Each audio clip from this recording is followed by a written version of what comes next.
últimos días hemos conocido cómo precisamente Delcy Rodríguez, la presidenta interina de Venezuela, ha estado llevando a cabo una serie de reformas en los ministerios dentro precisamente de la cúpula del chavismo. Se habla de un tercio precisamente que ha sido renovado en estas últimas jornadas. Vimos su cartera más insigne del chavismo, que es la cartera de defensa, el Ministerio de Defensa, que estaba a cargo de Vladimir Padrino y que precisamente después de 12 años abandonaba el liderazgo de esa cartera. Bueno, Osmari Hernández tiene todos los detalles de las modificaciones que han ocurrido durante estas últimas jornadas. El Rodrigato, como se le conoce ya en Venezuela, al mandato de la presidenta encargada Delcy Rodríguez, anunció distintos movimientos ministeriales y en áreas de seguridad. 7 cambios, pero entre ellos destaca un nuevo ministro de la Defensa, Gustavo González López, quien reemplaza a Vladimir Padrino López, quien sumaba más de 11 años en el cargo desde que fue designado en el año 2014 por Nicolás Maduro. Fue Padrino López justamente la figura a cargo de la seguridad y la defensa del país el 3 de enero, cuando tuvo lugar la operación militar que desarrolló Estados Unidos y que concluyó con el arresto de Maduro y de su esposa Cilia Flores. Por su parte, Gustavo González López fue director del Servicio Bolivariano de Inteligencia SEBIN, fue ministro de Interior y Justicia, también fue designado como jefe de casa militar, es decir, el responsable de la seguridad del jefe de Estado a pocos días del ataque militar de Estados Unidos, es decir, Delcy Rodríguez pues le encomendó su seguridad y ahora lo nombra ministro de la Defensa. También estuvo a cargo de la Dirección de Contrainteligencia Militar.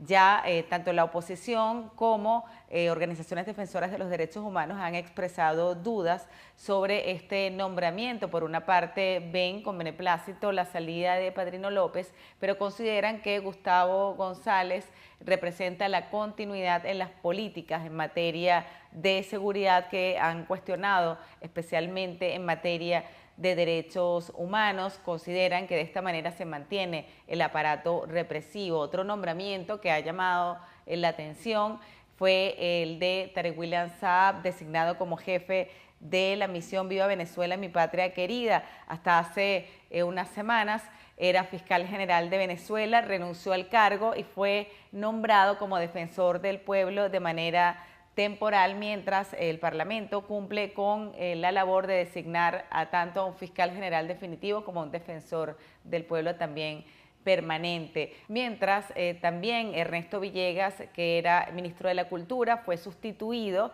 en momentos cuando justamente se conoció su intención y su postulación a defensor del pueblo. Villegas encabeza la Comisión por la Paz y la Reconciliación, que fue creada tras los sucesos del 3 de enero y que ha sostenido reuniones con distintos sectores en el país en el marco de lo que Delcy Rodríguez ha denominado como un nuevo momento político en Venezuela. Para CNN, Osmari Hernández, Caracas. Una recomposición bastante profunda, pero que respondería más que nada a un reequilibrio de fuerzas dentro del régimen chavista. Vamos a avanzar aquí en Conexión Global en Hoy es Noticia. Nos quedamos en Cuba con declaraciones que llegan del régimen durante esta jornada respecto a estas especulaciones que habían surgido y también informes y reportes de medios estadounidenses que planteaban que en medio de los diálogos entre Estados Unidos y la isla, las autoridades estadounidenses estaban planteando allí la exigencia de la salida de Miguel Díaz-Canel. Y bueno, a raíz de precisamente esa información es que su viceministro de Relaciones Exteriores durante esta jornada daba una especie de conferencia de prensa donde planteaba que esa opción, al menos desde su parte, no está sobre la mesa. Incluso planteaban allí que no aceptaban, no está al parecer, propuesta de destituir al actual presidente cubano y que por tanto los contactos con Washington se van a estar desarrollando de manera cauta, planteaba al menos esta figura dentro del régimen de la isla. Por tanto, buscan manejar con discreción los diálogos y los mensajes que de hecho era reconocido por el propio Miguel Díaz-Canel hace una semana atrás, aunque ojo también con la figura del presidente cubano, porque si bien reconocía estos estos aparentes esfuerzos de acercar posiciones entre estos dos países, durante esta semana elevaba el tono a raíz precisamente de lo que parecían ser estos informes y reportes y planteaba esta resistencia inexpugnable de parte de la isla que, sobre todo durante estos últimos meses, ha sorteado dificultades adicionales dentro de lo que ha vivido en los últimos años respecto de los apagones ante el bloqueo del acceso de crudo tras la captura de Nicolás Maduro. Vamos a revisar esas declaraciones del viceministro de Asuntos Exteriores de la isla. El sistema político cubano no es objeto de negociación y, por supuesto, ni el presidente ni el cargo de ningún directivo en Cuba es objeto de negociación con Estados Unidos ni con el gobierno de ningún país. Cuba ha tenido una posición sostenida en el tiempo de disposición a dialogar con Estados Unidos de manera respetuosa, de manera responsable y, por supuesto, sobre la base del derecho internacional y del respeto a la soberanía de cada país. Y ha sido una posición sostenida por nosotros que no vamos a cambiar en estos momentos, a pesar del incremento de la hostilidad de Estados Unidos.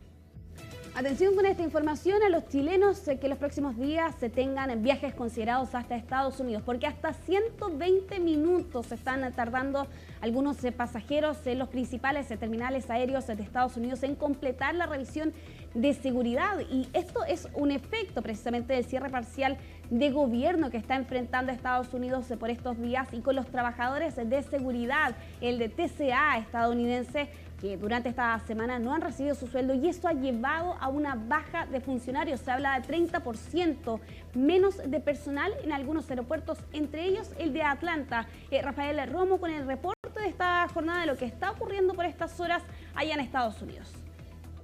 Este es el atrio del aeropuerto Hartsfield-Jackson de Atlanta y es hasta acá, hasta donde llega la fila de gente esperando para llegar a su vuelo. He cubierto situaciones especiales en este aeropuerto muchas veces, por ejemplo, las aglomeraciones que se hacen en el Día de Acción de Gracias, en las vacaciones, en ciertas fechas, incluso cuando no ha habido fondos del gobierno para pagarle a los agentes de seguridad.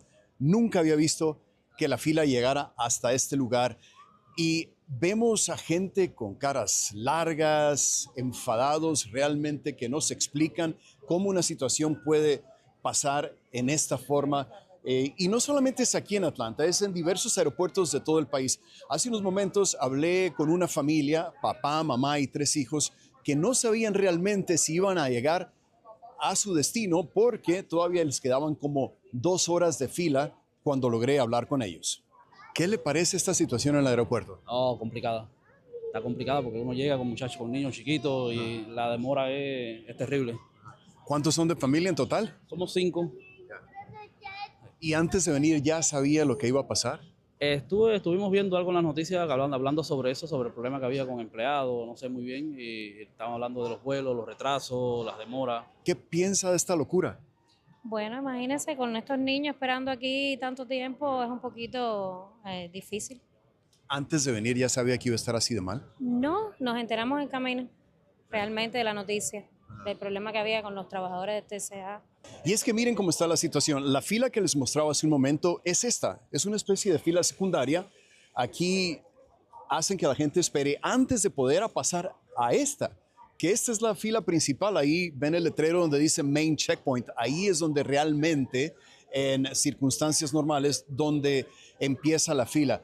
Pero como vemos, en este momento está pasando un grupo que trajeron del otro lado y así empiezan a procesar a la gente poco a poco. Mucha gente nerviosa porque me dicen, tengo un vuelo en 2 horas y no sé si voy a llegar. Imagínense, estamos hablando de filas de varias horas y como les decía anteriormente, esta situación no solamente es aquí en Atlanta, sino en otros aeropuertos de todo el país que están pasando por la misma situación. La escasez de trabajadores en las líneas de seguridad porque no han recibido paga y muchos han decidido que no quieren venir a trabajar sin pagar o tienen que tomar otros trabajos para poder sufragar los gastos propios y de la familia. Rafael Romo, CNN, Atlanta. Bueno, y Rafael Romo con el reporte de lo que está ocurriendo por estas horas en los aeropuertos en Estados Unidos. Vamos a avanzar. El caso Epstein y la divulgación de archivos en estas últimas semanas ha traído varios efectos bien lo sabe por cierto el príncipe Andrés, pero en Noruega la princesa precisamente Mette-Marit también se ha visto involucrada en este caso, porque hace algunas semanas atrás se divulgaban algunos archivos que daban cuenta de correos electrónicos entre Jeffrey Epstein y ella precisamente entre los años 2011 y 2014, y con eso también se conocía que ella se alojaba en su casa en Florida cuando él no estaba. Bueno, a raíz de esa información y después de prácticamente un mes y medio de esa última filtración, es que finalmente Mette-Marit ha declarado a la televisión nacional en una entrevista de 20 minutos donde en algunos puntos incluso parecía que estaba a segundos de llorar, y allí ella declaraba que desearía no haber conocido nunca a Jeffrey Epstein. Me siento muy manipulada, y cuando te manipulan no te das cuenta desde el principio, señalaba por cierto allí Mette-Marit, la princesa, que por lo demás se ha visto involucrada también en otros escándalos, particularmente de su hijo, lo veíamos esta semana, que también está enfrentando a la justicia. 7 años de cárcel está pidiendo la fiscalía